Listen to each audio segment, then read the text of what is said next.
श्री स्वामी समर्थ. जय जय स्वामी समर्थ. नमस्कार मैत्रिणींनो, स्वागत आहे तुम्हा सर्वांचं पुन्हा एकदा माझ्या या नवीन व्हिडिओमध्ये. तर उद्या आहे गुरुवार आणि उद्या आला आहे 2026 मधील मराठी नवीन वर्षातील पहिला सण आणि तो म्हणजे गुढीपाडवा.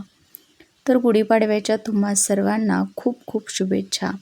दरवर्षी चैत्र शुद्ध प्रतिपदेच्या दिवशी गुढीपाडवा हा सण साजरा केला जात असतो आणि चैत्र शुद्ध प्रतिपदेपासूनच मराठी नवीन वर्षाची सुरुवात ही होत असते. या प्रतिपदेपासूनच या वर्षाची सुरुवात तर होतेच, त्यासोबतच चैत्र नवरात्रीला सुद्धा सुरुवात होत असते. या सणाला खूप धार्मिक महत्त्व आहे. याच दिवशी सृष्टीची उत्पत्तीसुद्धा झाली आणि सतयुगाची सुरुवात देखील झाली. याच दिवशी सर्व देवी देवतांनी सृष्टी चालविण्याचं दायित्व स्वीकारलं होतं आणि हाच तो दिवस 3.5 मुहूर्तांपैकी एक पूर्ण मुहूर्त म्हणून ओळखला जातो. त्यापैकी हा एक पूर्ण मुहूर्त असल्यामुळं या दिवसाला खूप अनन्यसाधारण महत्त्व प्राप्त झालं आहे.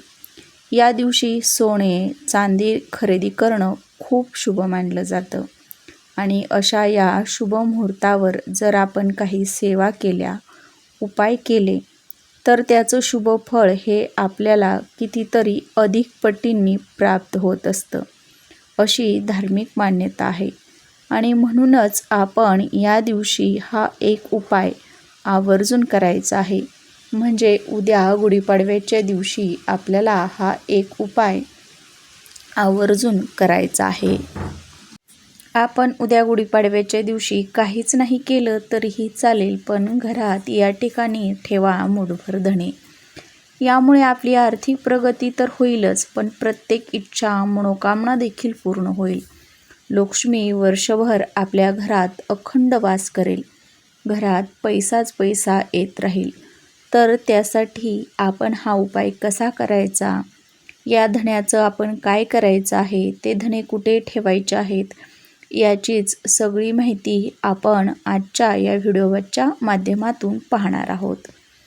तर हा उपाय उद्या आपण गुरुवारच्या दिवशी करायचा आहे. तर ही जी माहिती आहे तर ती पाहण्यासाठी तुम्ही बघा, हा व्हिडिओ कुठेही स्किप करू नका, शेवटपर्यंत नक्की पाहत राहा, म्हणजे तुम्हाला याची संपूर्ण माहिती मिळून जाईल. तर हा जो दिवस आहे म्हणजेच गुढीपाडव्याचा, तर गुढीपाडवा गुरुवारच्या दिवशी आल्यामुळं या दिवसाचं महत्त्व हे आणखीनच वाढलेलं आहे. 3.5 मुहूर्तांपैकी एक मुहूर्त तर आहेच, पण गुरुवार हा माता लक्ष्मीला समर्पित असतो आणि भगवान श्री हरिविष्णूंना सुद्धा समर्पित असतो.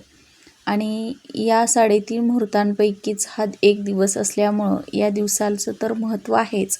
त्यासोबतच हा दिवस लक्ष्मी प्राप्तीसाठी, धनप्राप्तीसाठी सुद्धा खूप शुभ आणि पवित्र मानला जातो. त्यामुळे या दिवशी केलेले प्रत्येक छोटे मोठे उपाय असतील किंवा सेवा असतील छोट्या मोठ्या, तर त्याचं आपल्याला इच्छित फळ आणि त्यासोबतच शीघ्र फळ प्राप्त करून देत असतं. हा उपाय दिवसभरात आपण कधीही केला तरीही चालणार आहे. जेव्हा केव्हा आपल्याला वेळ भेटेल दिवसभरात, तेव्हा तुम्ही हा उपाय करू शकता.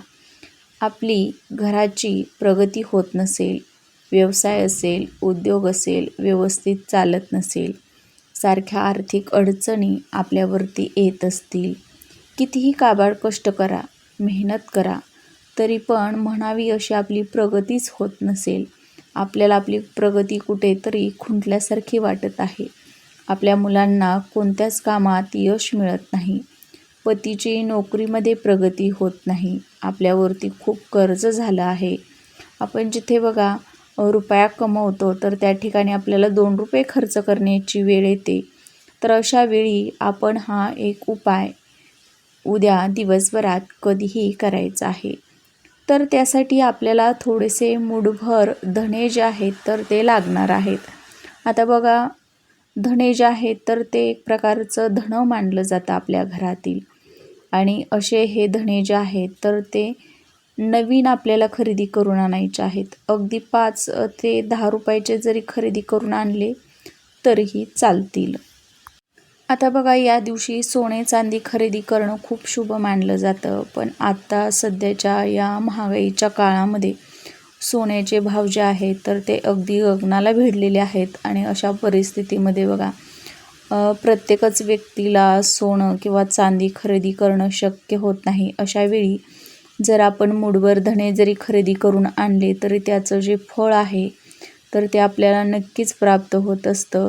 सोन्या चांदीपेक्षाही मौल्यवान असे हे धने आहेत आणि ते साक्षात माता लक्ष्मीचं स्वरूप मानले जातात. आणि या दिवशी धन खरेदी केल्यानं आपल्या घरात बघा, माता लक्ष्मी कायम वास करत असते. या धन्यातील बघा, एक छोटीशी वाटीभर धने आपल्याला काढून घ्यायचे आहेत.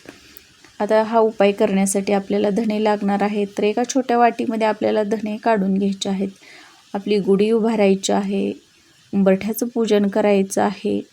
त्यासोबतच बघा, आपल्याला आपल्या देवघरातील देवी देवतांचं सुद्धा पूजन करायचं आहे. देवघरामध्ये धूप, दीप, अगरबत्ती लावूनच आपल्याला हा जो उपाय आहे तर तो करायला घ्यायचा आहे. तर बघा, आपल्याला देवघरामध्ये तर दिवा अगरबत्ती ही आपण लावणारच आहे, पण तुळशीजवळ सुद्धा आपल्याला दिवा अगरबत्ती लावायची आहे आणि नंतरच हा उपाय करायचा आहे. आता बघा, गुरुवार हा माता लक्ष्मीचा वार आहे आणि तो माता लक्ष्मीला समर्पित असतो. आणि आपल्या अंगणामधील जी तुळस आहे तर ती साक्षात माता लक्ष्मीचं स्वरूप मानली जाते.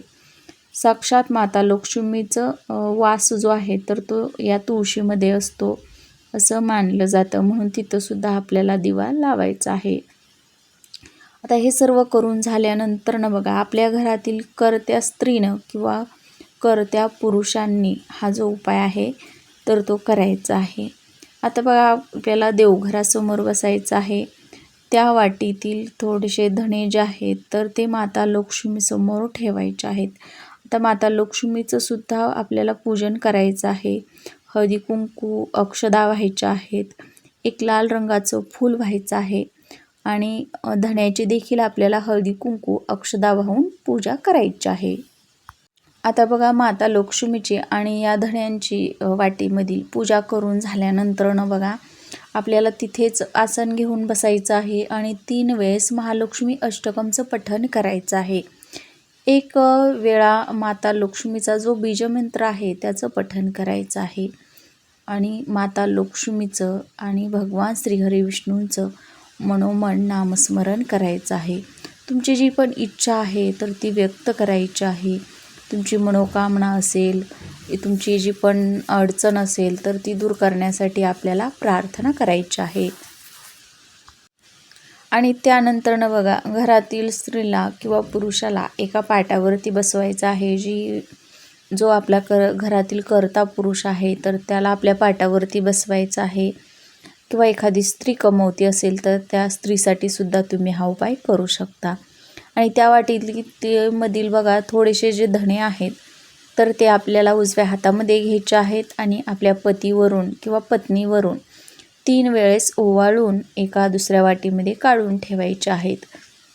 आता बघा, जे वाटीमध्ये काढून ठेवलेले जे धणे आहेत ओवाळलेले तर त्या धण्यातील 11 किंवा 21 अखंड धणे आपल्याला लाल कपड्यात बांधून त्याची एक पोटली तयार करून आपल्या पतीच्या पाकिटामध्ये किंवा पर्समध्ये आपण ठेवायचे आहे. जेव्हा पण आपण हे धणे पर्समध्ये ठेवतो तेव्हा आपली प्रगती व्हायला सुरुवात होते. आपल्या पतीचा खिसा कधीही रिकामा होत नाही.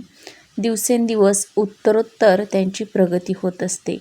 आपली संपत्ती ही केवळ बघा पैसा किंवा इतर कोणती गोष्ट नसून आपली मुलं बाळंसुद्धा आपली एक प्रकारची धनसंपत्तीच असतात. त्यांना प्रत्येक क्षेत्रात यश मिळावं. आता मुलगा असेल किंवा मुलगी असेल त्यांच्यासाठी सुद्धा तुम्ही हा उपाय दोघांसाठी करू शकता. त्यांना प्रत्येक कामामध्ये यश मिळावं, प्रत्येक क्षेत्रात यश मिळावं यासाठी बघा, त्यांच्यासाठी सुद्धा सेम अशाच पद्धतीनं आपण धणे ओवाळून घ्यायचे आहेत. आणि नंतर हे जे धणे आहेत तर ते आपण आपल्या परसबागेमध्ये लावू शकतो किंवा एखाद्या कुंडीमध्ये हे जे धणे आहेत तर ते लावायचे आहेत.